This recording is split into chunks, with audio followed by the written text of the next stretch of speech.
Bismillahirrahmanirrahim. Assalamualaikum warahmatullahi wabarakatuh. Alhamdulillahirabbil alamin wassalatu wassalamu ala asrofil anbiya'i wal mursalin sayyidina Muhammadin wa ala alihi wa sahbihi ajmain, amma ba'd. Jemaah salat Jumat yang insyaallah dirahmati dan dimuliakan oleh Allah Subhanahu wa taala. Sebelum kita melaksanakan sholat Jumat, dari pengurus Masjid Ar-Rahman akan menyampaikan beberapa hal. Yang pertama, insya Allah yang akan bertindak sebagai khatib pada Jumat kali ini ialah Bapak Al-Ustaz Profesor Dr. Muhaimin Latif, MTHI MPD, Imam Bapak Ustaz Asnawi SHI. Selanjutnya laporan keuangan Masjid Ar-Rahman saldo kas Jumat lalu sebesar Rp5.374.500. Penerimaan isi kotak infak Jumat lalu sebesar Rp2.973.000. Isi kotak infak harian sebesar Rp2.410.000. Terima sumbangan dari hamba Allah sebesar Rp100.000. Terima sumbangan dari hamba Allah sebesar Rp100.000. Adapun pengeluaran rutin sebesar Rp500.000. Kajian persiapan penyambutan bulan suci Ramadan di hari Sabtu sebesar Rp1.250.000. Listrik sebesar Rp2.410.000. 2 buah banner sebesar Rp31.000. Snack di malam Jumat sebesar Rp140.000. Laundry kain putih sebesar Rp104.000. Buka puasa Senin dan Kamis sebesar Rp150.000.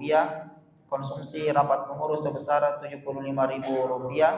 Taklim rutin sebesar Rp400.000. Snack taklim sebesar Rp150.000. Perlengkapan dan ATK sebesar Rp385.500. Kantong sampah dan gula sebesar Rp225.000 dan pembersih kaca sebesar Rp55.000. Sehingga sisa saldo kas hingga hari ini sebesar Rp5.087.500. Penyampaian selanjutnya kepada jamaah yang memiliki alat komunikasi berupa handphone agar bisa dinonaktifkan selama acara Jumat berlangsung, dan juga kepada anak-anak yang berada di lantai 2 agar bisa menjaga keamanan dan ketertiban selama acara Jumat dimulai. Kemudian yang selanjutnya kami kembali menyampaikan kepada jamaah bahwa insyaallah untuk penyempurnaan atau pemenuhan karpet di masjid kita, Masjid Ar-Rahman, khususnya di lantai 1 yang tertinggal masih di saf ke-7 dan saf ke-8, dengan total biaya yang kita butuhkan kurang lebih Rp34 juta, dan alhamdulillah untuk saat ini masih terkumpul dana sebesar Rp2.650.000. Jadi masih ada sekitar 31 juta untuk kita penuhi karpet di lantai 1 sampai ke saf ke-7 dan saf ke-8. Oleh karena itu kembali kami mengajak kepada jamaah yang ingin berpartisipasi untuk pemenuhan karpet di lantai 1. Insyaallah semoga bisa terpenuhi sebelum kita memasuki bulan suci Ramadan, dapat menyerahkan bantuannya kepada pengurus Masjid Ar-Rahman. Kemudian juga kami mengajak kepada seluruh jamaah secara khusus dan warga Kelurahan Masalah secara umum bahwa insyaallah besok kita akan melaksanakan kerja bakti yang difokuskan di Masjid Ar-Rahman dan juga di sekitar masjid. Insyaallah kita akan laksanakan pada pukul 6.30. Oleh karena itu kembali kami mengajak kepada jamaah dan warga untuk kita besok insyaallah melaksanakan kerja bakti secara bersama-sama yang kita fokuskan di Masjid Ar-Rahman. Kemudian yang terakhir, insyaallah di malam Ahad nanti besok malam diundang juga kepada seluruh jamaah, khususnya anak muda juga, dan juga bapak-bapak mungkin yang masih memiliki jiwa anak muda untuk menghadiri taklim yang kita khususkan untuk anak muda, yang insyaallah akan dilaksanakan malam Ahad jam 21.00 malam Ahad besok malam. Dan insyaallah dengan tema atau pembahasan jangan menjadi anak muda palsu di bulan Ramadan, bersama Al-Ustaz Dr. Askar Yaman SPD MPD yang merupakan praktisi pendidikan dan pemerhati remaja. Ini yang sempat kami sampaikan, lebih dan kurangnya mohon dimaafkan. Assalamualaikum warahmatullahi wabarakatuh. Dan kepada Bapak Ustadz kami persilakan.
Innal hamdalillah nahmaduhu wa nasta'inuhu wa nastaghfiruh wa na'udzu billahi min shururi anfusina wa min sayyiati a'malina may yahdihillahu fala mudilla lahu wa may yudlil fala hadiya lahu.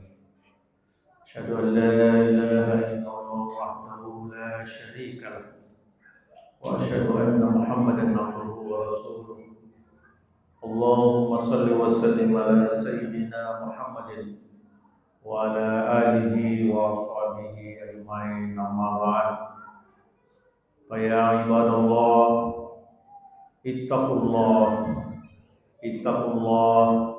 ittaqullaha haqqa tuqatih wa la tamutunna illa wa antum muslimun.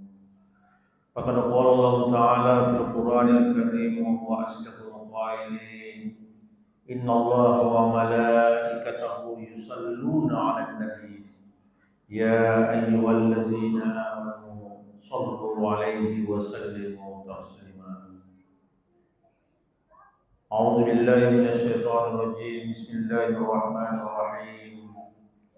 Dhaharal fasadu fil barri wal bahri bima kasabat aydin nas liyuzikahum ba'da allazi amilu la'allahum yarji'un. Shadaqallahu adzim. Tama-tama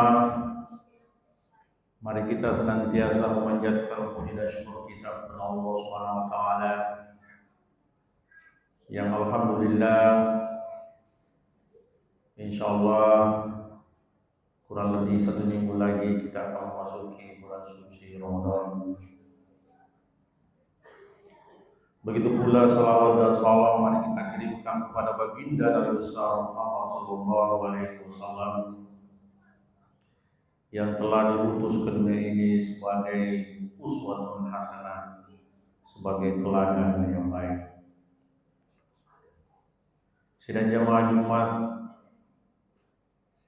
yang dirahmati oleh Allah Subhanahu wa taala, ada satu tradisi yang baik, kita bisa menyebutnya bahwa sebagai sunnah dari Rasulullah SAW,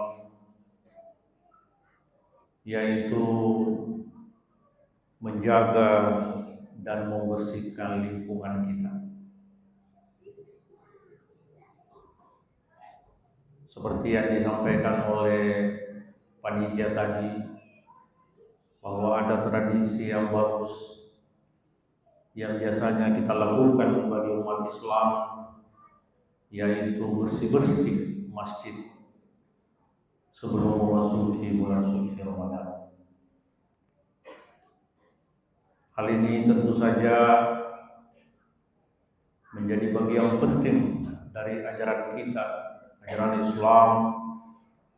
Bagaimana Islam memberi perhatian yang penting, memberi perhatian yang serius, agar supaya umat Islam selalu menjaga dan membersihkan lingkungan sekitarnya.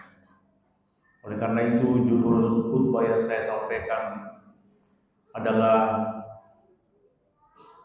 Islam, agama cinta lingkungan. Jika kita membuka kitab suci kita Al-Quran, maka di sana banyak sekali ditemukan ayat-ayat yang memerintahkan kita untuk menjaga lingkungan kita. Setidaknya ada beberapa istilah, ada 4 istilah yang dipakai oleh Al-Quran dalam menggambarkan bagaimana makna dari lingkungan itu. Yang pertama adalah al-bi'ah, yang secara leksikal itu bisa diartikan sebagai lingkungan. Di dalam Al-Quran kurang lebih penyebutannya itu 21 kali disebut di dalam Al-Quran kata al-bi'ah, dengan segala macam derivasinya. Ada ada bau.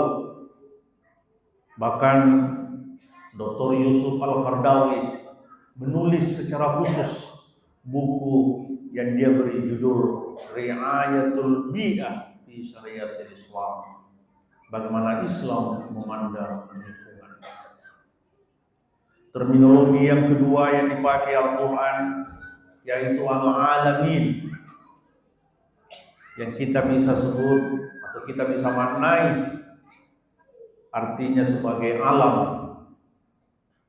Alam itu kullu ma siwallah, segala sesuatu selain Tuhan itu adalah alam, yang di dalamnya itu juga ada lingkungan. Terminologi yang ketiga yang dipakai oleh Al-Quran yaitu as-sama,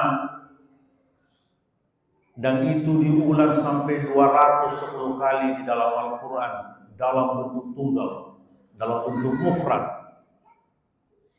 Adapun jamaknya yang sering kita baca di dalam Al-Quran yaitu as-samawat, yang artinya juga langit, itu disebut di dalam Al-Quran sebanyak 117 kali. Dan terminologi yang keempat yang dipakai Al-Quran untuk menggambarkan bagaimana lingkungan itu yaitu al-ardu, yang biasa kita artikan bumi. Yang menarik, di dalam Al-Quran penyebutan al-ardu itu sangat banyak, jauh melebihi penyebutan dari terminologi yang lain.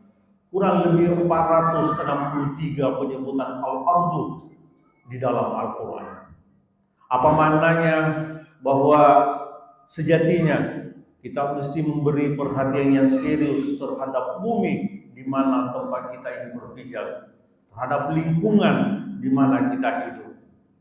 Itu juga bisa dimaknai bahwa penyebutan al-ardu yang jumlahnya 400 lebih, itu bisa dimaknai bahwa sejatinya umat Islam itu harus down to earth, dia mestinya membumi dalam membangun interaksi antara satu dengan yang lain. Tidak sombong, dia membumi, dia menyatu dengan yang lain. Perhatian yang serius ini yang digambarkan oleh Al-Quran itu juga bisa kita bandingkan bagaimana hasil penelitian dari lembaga seperti WALHI, Wahana Lingkungan Hidup Indonesia. Dalam catatannya bahwa pada tahun 2024 di Sulawesi Selatan ini kurang lebih 362 kejadian yang terjadi akibat kerusakan lingkungan. Baik itu banjir, longsor, semuanya itu akibat dari kerusakan lingkungan. Bahkan dalam catatan WALHI, khusus untuk kita di Makassar, ada beberapa kecamatan yang justru mengalami krisis air bersih pada musim kemarau. Itu juga tidak bisa dilepaskan dari kerusakan lingkungan. Oleh karena itu, Al-Quran mengajarkan kepada kita bahwa kerusakan lingkungan itu tidak bisa dilepaskan dari peran kita, peran manusia, seperti ayat yang saya bacakan tadi. Dhaharal fasadu fil barri wal bahri bima kasabat aydin nas, bahwa telah terjadi kerusakan di laut, di darat, itu tidak bisa dilepaskan dari ulah atau usaha manusia. Dengan kata lain, manusia berkontribusi terjadinya kerusakan alam, terjadinya kerusakan lingkungan. Kita tidak bisa menjadi rahmatan lil alamin. Padahal ayat telah menegaskan wa ma arsalnaka illa rahmatan lil alamin. Tidaklah kami utus kamu wahai Muhammad untuk menjadi rahmat bagi alam. Kita sebagai umat Nabi Muhammad SAW sejatinya juga kita menjadi rahmat bagi sesama. Hal yang lain yang mendasari terjadinya kerusakan lingkungan karena lingkungan kita anggap sebagai sesuatu yang terpisah dari manusia. Padahal sejatinya ada uhuwah yang terbangun di sana yang bisa kita sebut sebagai uhuwah makhlukiyah. Persaudaraan sesama makhluk. Persaudaraan itu tidak hanya digambarkan dengan sesama manusia, tetapi sesama makhluk itu juga menjadi bagian dari persaudaraan penting dalam kehidupan kita. Oleh karena itu menarik kita merujuk kepada pendapat dari Imam Raghib Al-Asfahani. Dia menyebut bahwa setidaknya ada 3 alasan mengapa manusia itu diciptakan. Dalam ayat dikatakan wa ma khalaqtul jinna wal insa illa liya'budun. Tidaklah aku ciptakan jin dan manusia kecuali untuk beribadah kepadaku, beribadah kepada Allah Subhanahu wa taala. Alasan ini tentu kita sudah lakukan secara bersama-sama. Kita sholat, kita puasa, itu sebagai wujud bahwa kita ingin beribadah, menghamba kepada Allah Subhanahu wa taala. Tetapi 2 alasan menurut Imam Raghib Al-Asfahani yang seringkali kita abaikan, yaitu posisi kita sebagai khalifah. Wa iz qala rabbuka lil malaikati inni ja'ilun fil ardi khalifah.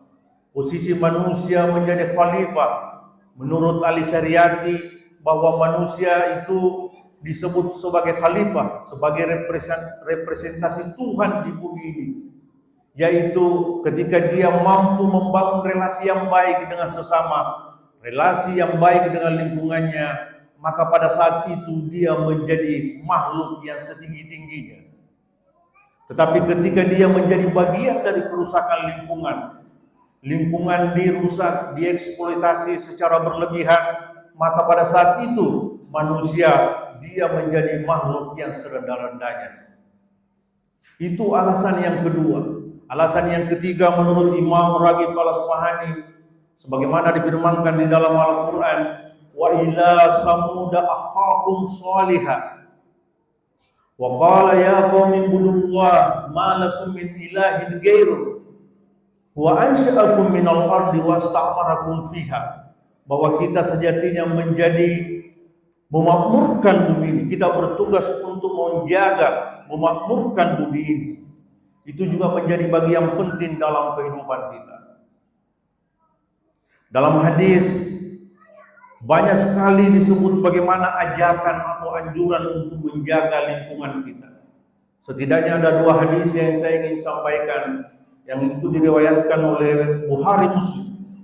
Ketika Rasulullah SAW mengatakan, "Ma min muslimin yagrisu garsan, au yazra'u zar'an, fayakulu minhu tayrun, au bahimatun, au insanun illa kana lahu bihi sadaqah."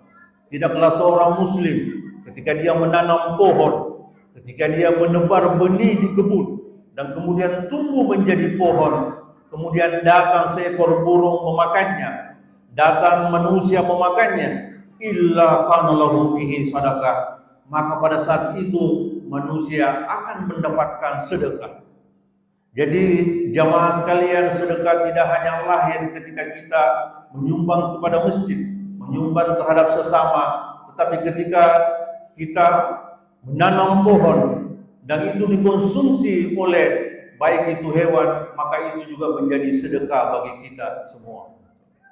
Dalam hadis lain disebut, in qamatis sa'atu fa fi yadi ahadikum fasilah fa in istata'a ay yagrisaha falyamal.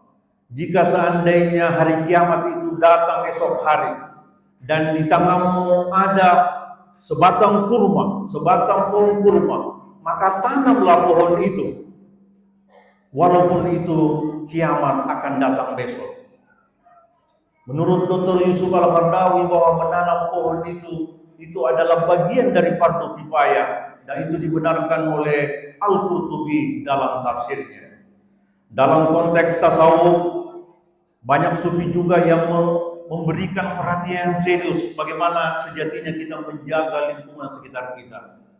Saya menyebut di sana ada Maulana Jalaluddin Rumi yang menyebutnya bahwa alam ini sebenarnya diciptakan sebagai manifestasi kecintaan Tuhan kepada manusia.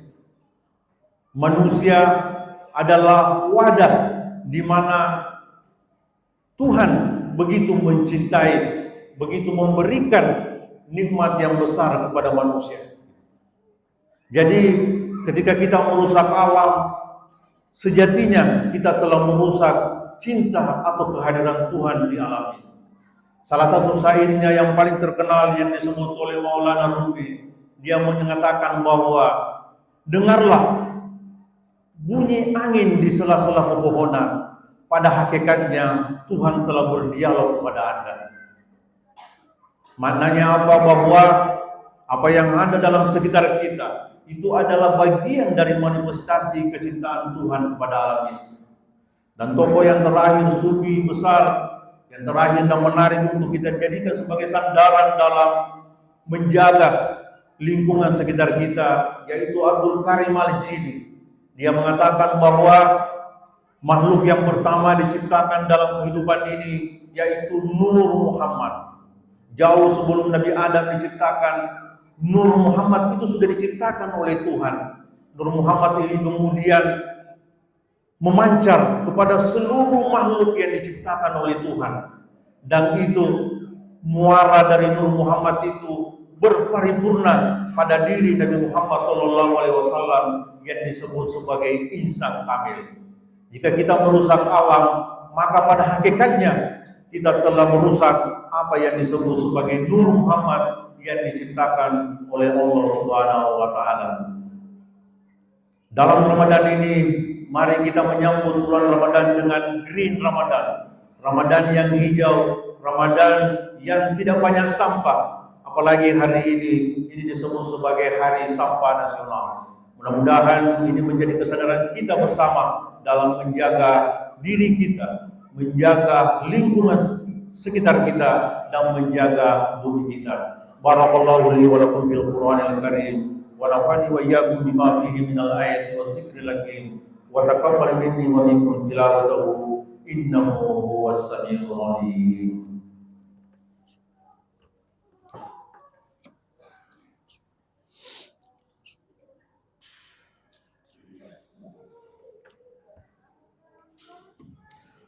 Alhamdulillah, alhamdulillahilladzi hadana li hadza wa ma kunna linahtadiya laula an hadana Allah.